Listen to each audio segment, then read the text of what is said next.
Consistency is not loud. It is the quiet rhythm of self-respect. Each dawn, promise yourself again. When the world forgets your worth, remember. Move with patience, rise with courage, fall with grace. Your journey is not to please others. It is to honor the promise you made to your own becoming. Keeping a promise to yourself is an act of sacred devotion. It is the quiet vow made in the soft hours when no one is watching, when the world has turned down its noise and you are left with your own heartbeat. To stay consistent for yourself begins here, with the understanding that your word, spoken inwardly, carries the same power as any oath made before others. You are both the giver and the keeper of that promise. When you say, "I will show up for me," you summon a kind of truth that can rebuild even the most scattered pieces of your life. A self-promise is not about perfection, it is about presence. It is the decision to rise, even when the bed feels heavy with yesterday's doubts. It is whispering "not today" to the voice that calls you unworthy. It is returning to your path again and again with a tenderness that forgives your faltering feet. You see, the world will always ask for your loyalty to jobs, to people, to obligations, but the most vital loyalty is the one you owe to your own becoming. When you choose yourself each day, you tell the universe that you are ready to be trusted with your purpose. There will be mornings when you do not want to keep your word.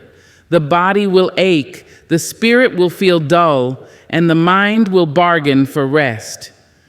On those days, remember that consistency does not demand brilliance. It asks only for presence. Show up in small ways if you cannot move in great strides. Write one line if you cannot finish the page.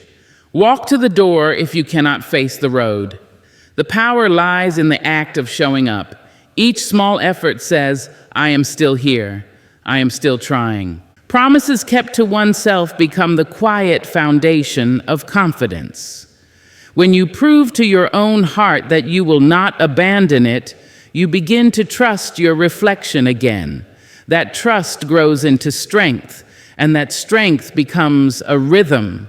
The people around you may not see the quiet work you do, the daily choosing of yourself, but it will show in your posture, in your peace, in the way you carry your days with grace. Still, understand that keeping your word to yourself does not mean you must never rest. Rest is part of the promise. To sustain your fire, you must tend to it gently. There will be seasons when stillness is the most faithful act you can offer. When you sit in silence, you are not breaking your vow. You are listening for the next direction your spirit wants to take. A promise kept to yourself includes patience, because growth rarely happens in a straight line. It bends, pauses, and deepens. Do not measure your worth by how quickly you move. Measure it by how faithfully you return. Even if you wander, even if you fall, even if you must begin again 100 times, your return is the proof of your devotion. Life will test the strength of your commitment.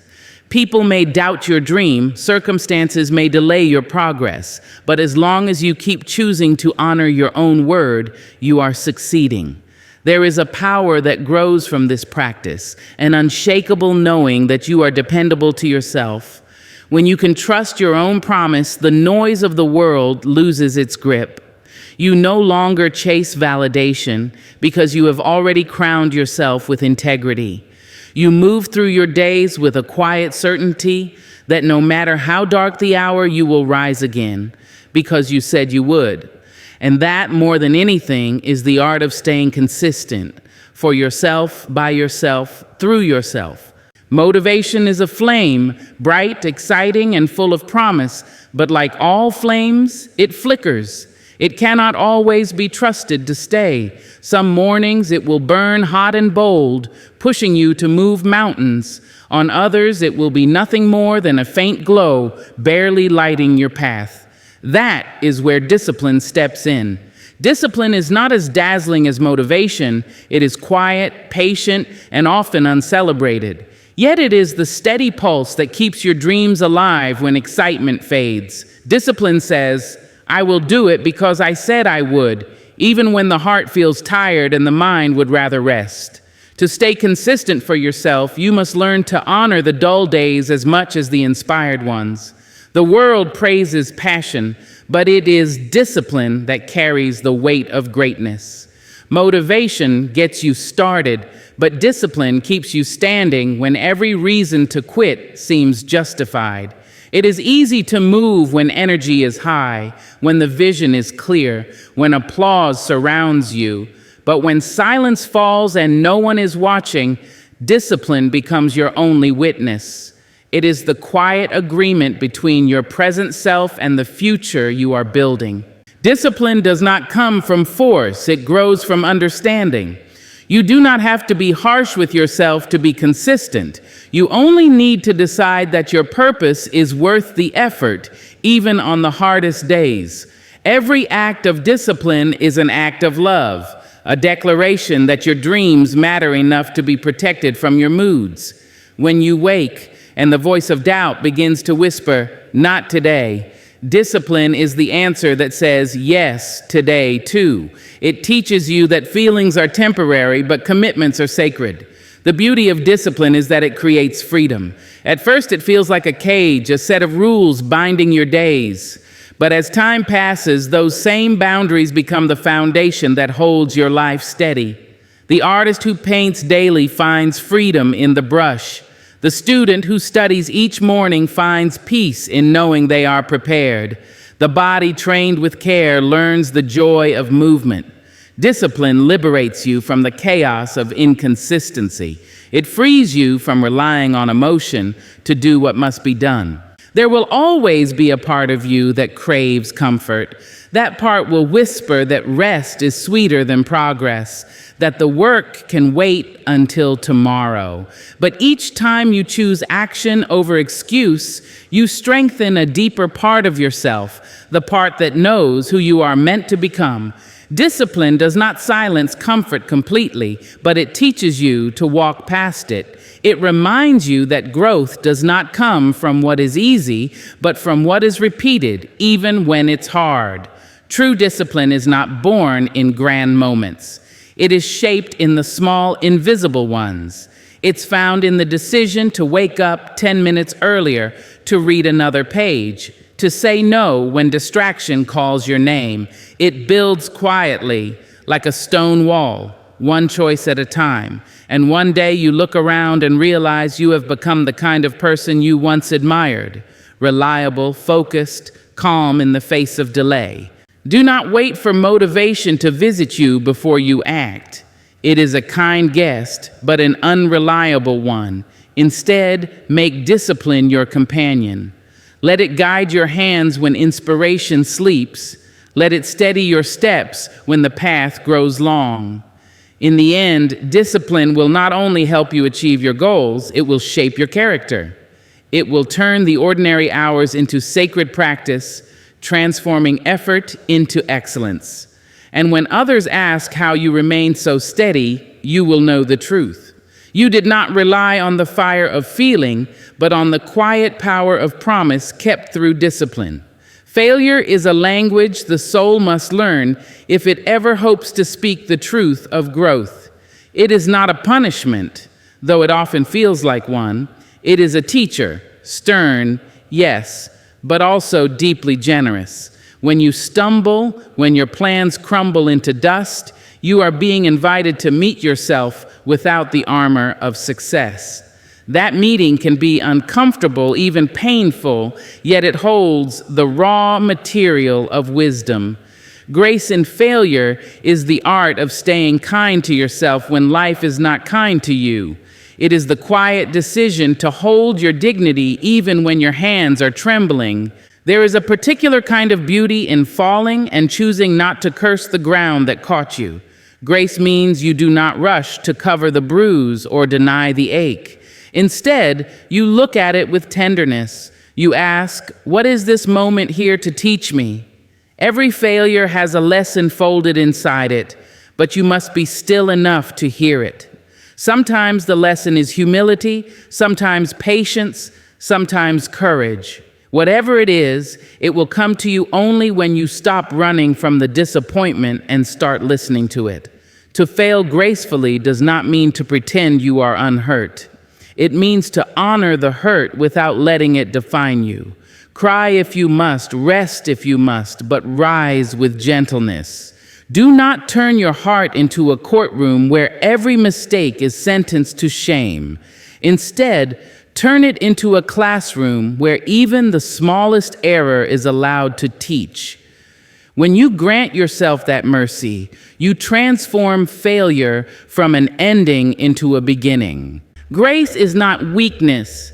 It takes immense strength to face the ashes of your effort and still choose compassion.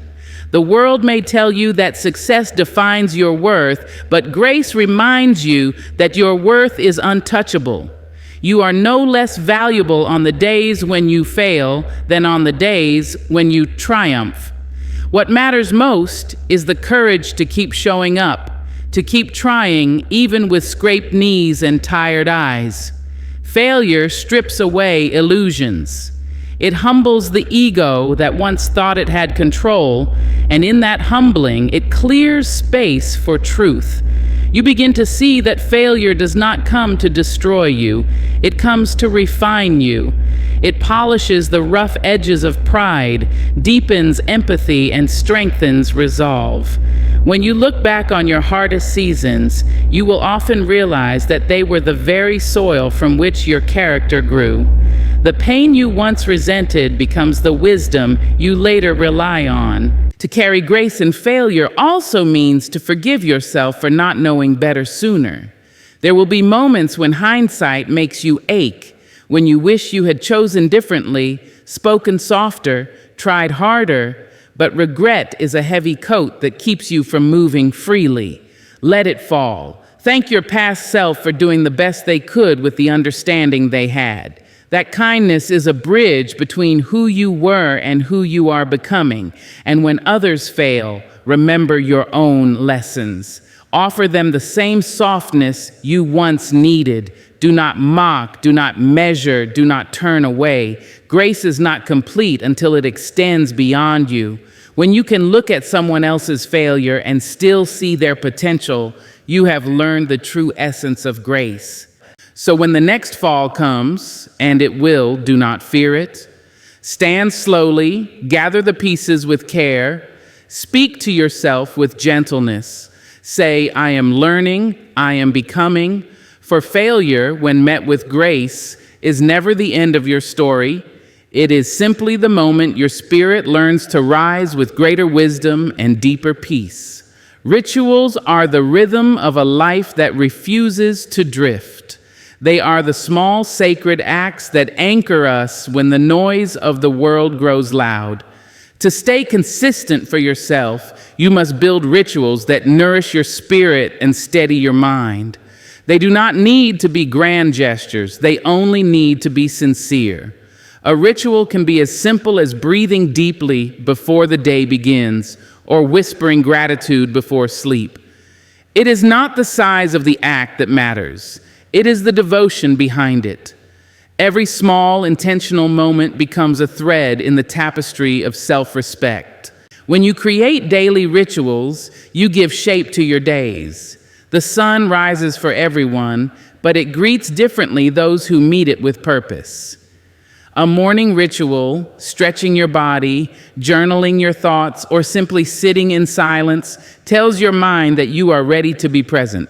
It is a conversation between your inner world and the day ahead. The discipline of repeating these moments builds a quiet power.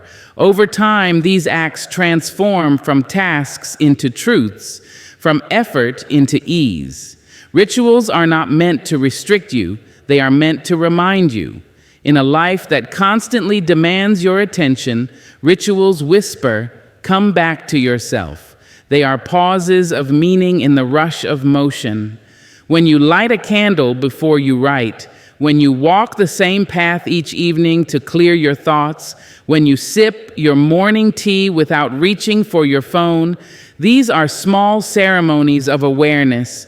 They tell your soul that you are home, that you are listening, that you are choosing presence over distraction. The beauty of daily rituals lies in their consistency. You may not control what storms come, but your rituals remain steady as heartbeat, familiar as breath. They create a sense of safety within chaos. When everything else feels uncertain, your ritual says, "Here, this moment belongs to you." It is a reminder that stability does not come from perfect circumstances, but from the way you return to what centers you. The person who honors their rituals carries peace even in the midst of disorder. Your rituals do not need to impress anyone.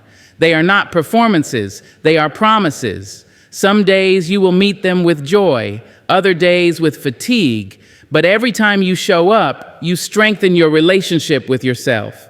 Even on the days you falter, returning to your ritual is a quiet victory. It says that you have not abandoned yourself. It says that you still believe in your own becoming. In a world that glorifies speed, rituals invite slowness. They teach you that growth is not always about rushing toward the next goal. Sometimes it is about standing still long enough to feel your own heartbeat, to remember that you are alive. A person without ritual often feels scattered, chasing after meaning. A person with ritual moves with calm certainty, knowing that every day holds space for renewal. There will be mornings when your rituals feel mechanical, when your mind resists the repetition. That is natural. Yet even in those moments, something inside you is being shaped. Repetition carves pathways in the spirit, just as water carves stone. What begins as habit becomes devotion. You start to understand that the true purpose of ritual is not to perfect your day, but to remind you that you are capable of beginning again over and over. And so, create your own rituals with love. Protect them as you would a sacred flame. Let them be the proof of your commitment to yourself. Because when life becomes uncertain and motivation fades, it will not be grand achievements that sustain you. It will be these small, deliberate acts of self-loyalty that keep your soul steady and your heart awake. There is a voice inside you that speaks long before the world has a chance to answer. It does not shout, it does not demand, it whispers. It speaks in the language of knowing, a quiet certainty that rises from somewhere deep, older than fear and softer than reason. This voice is your truest companion, the one that existed before opinions shaped you, before comparisons dimmed your light. To stay consistent for yourself, you must learn to listen to it, to trust its rhythm even when the world's noise tries to drown it out. Your inner voice is not always loud or poetic. Sometimes it speaks through a sudden stillness, a tightening in your chest, a moment of peace when you are on the right path. Other times, it warns you with discomfort when you are straying from your truth. It does not use logic as its first language. It speaks in feeling, in intuition, in a sense of quiet rightness. Yet we so often silence it, afraid that trusting it will make us foolish. We choose the voices of others, louder, confident, persuasive, while the one inside us waits patiently to be remembered. Listening to your inner voice requires courage, because it will not always tell you what you want to hear. It will ask you to let go of what looks safe but feels wrong. It will tell you to stay when your fear says run, and to leave when your comfort begs you to stay. It will demand honesty, and honesty is rarely easy, but it is the only foundation on which real consistency can be built. When you align your actions with your inner truth, every step you take carries integrity. You no longer chase approval, you move from conviction. To hear your inner voice, you must create silence. Not the kind of silence that comes from absence, but the kind that comes from attention.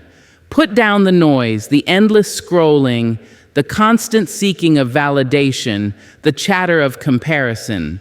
The more still you become, the louder your truth will sound. Sometimes it will speak softly, other times it will roar like thunder inside your chest. But it will always guide you home. This voice is not separate from you. It is the essence of you, unfiltered by fear or doubt. There will be moments when your inner voice and your outer world clash. People may not understand the choices you make from that place of truth. They might call them impractical, too idealistic, or strange. But remember, no one else lives inside your skin. No one else carries your calling. The path your inner voice shows you may not be easy, but it will be yours. When you follow it, even in uncertainty, life begins to feel aligned, not perfect, but honest. And that honesty brings peace. Sometimes you will ignore it. You will make choices against your own knowing, chasing what seems easier or more accepted. And when that happens, your inner voice will not punish you. It will wait. It will speak again when you are ready to listen, softer perhaps, but steady. It is patient because it understands that growth takes time. The goal is not to never doubt, but to return to yourself when the noise fades. Every return strengthens your connection to that deep inner wisdom. Your inner voice is not something you must create. It is something you must uncover. Beneath the layers of expectation, beneath the fear of judgment, it has been waiting. And when you finally listen, you realize it has always been guiding you through heartbreak, through success, through confusion. It has always known what you needed, even when you did not. Trusting it is an act of faith in yourself. It is the most intimate form of consistency. The promise that no matter what happens around you, you will never abandon the truth that lives within you. Progress is often quiet, almost invisible. It does not always announce itself with grand victories or loud applause. Sometimes it is found in the smallest shifts, the way you speak to yourself with more kindness, the way you keep showing up when you once would have walked away. To celebrate progress is to recognize the sacred in the simple. It is the art of noticing that growth is not only in the destination, but in every steady, imperfect step along the way. Too often, we wait to feel proud until the finish line. We tell ourselves that joy must be earned, that only big achievements deserve recognition. But life is lived in the middle spaces, in the slow unfolding of effort. When you learn to celebrate progress, you begin to see that every attempt, every lesson, every inch forward is a victory. The plant does not bloom overnight, yet we do not curse it for growing in silence. We water it, we nurture it, and we trust that its time will come. You deserve that same gentleness with yourself. Celebrating progress does not mean ignoring your goals or settling for less. It means honoring the journey that is shaping you into someone capable of reaching them. Each small success, waking earlier, being more patient, keeping your promise one more day, is proof that you are evolving. Acknowledging these moments keeps your spirit alive. It reminds you that consistency is not about perfection. It is about persistence. When you celebrate small steps, you fuel your will to keep walking. There will be days when progress feels invisible, when you question whether anything is changing at all. But transformation often happens quietly beneath the surface. The same seed that looks dormant is breaking open in the dark. So even when you cannot see the result, trust the process. Give yourself credit for staying in motion. Growth is not always measured by speed, it is measured by sincerity. The simple act of not giving up is progress in itself. Celebration is not vanity, it is nourishment. When you take a moment to recognize how far you have come, you feed your own resilience. You remind yourself that your efforts matter, that your journey is worthy of love. Pause and reflect on the person you were a year ago, a month ago, even a week ago. You will notice quiet victories you once overlooked, the habits that have become natural, the fears that no longer hold you, the peace that has begun to settle where chaos once lived. These are milestones that deserve acknowledgement. The way you celebrate can be simple. You can whisper a thank you to yourself at the end of the day. You can write your progress in a journal or share it with someone who believes in your journey. You can take a walk in gratitude or rest deeply as a reward for your effort. What matters is the recognition, the deliberate act of saying, I am proud of how far I've come. That simple sentence can turn exhaustion into energy, doubt into faith. Do not wait for others to validate your progress. Their applause is fleeting. Your own acknowledgement lasts. You know the battles you fought in silence, the temptations you've resisted, the nights you chose discipline over comfort. Only you know how deeply you've had to dig to keep moving forward. That deserves celebration. When you honor yourself, you teach your heart that effort is never wasted. You create a cycle of encouragement that sustains you through future challenges. So take joy in your becoming. Celebrate the days you stayed consistent, the days you fell but rose again, the days you moved even an inch closer to your truth. You are not who you were, and that is reason enough to rejoice. Progress is the heartbeat of persistence, the quiet song of courage, and every time you pause to honor it, you remind yourself that the journey itself is a triumph. Consistency is not born from perfection. It is born from devotion, the daily choice to honor yourself through every rise and fall. To stay consistent for yourself is to keep your promises, to move with discipline when motivation fades, to meet failure with grace, to build rituals that ground you, to listen when your inner voice whispers truth, and to celebrate each step along the way. It is a sacred relationship between your present effort and your future becoming. No applause is needed, no audience required, only your quiet commitment to return again and again to the person you are shaping yourself to be. In that steadfast return lies strength, peace, and the unshakable beauty of self-loyalty.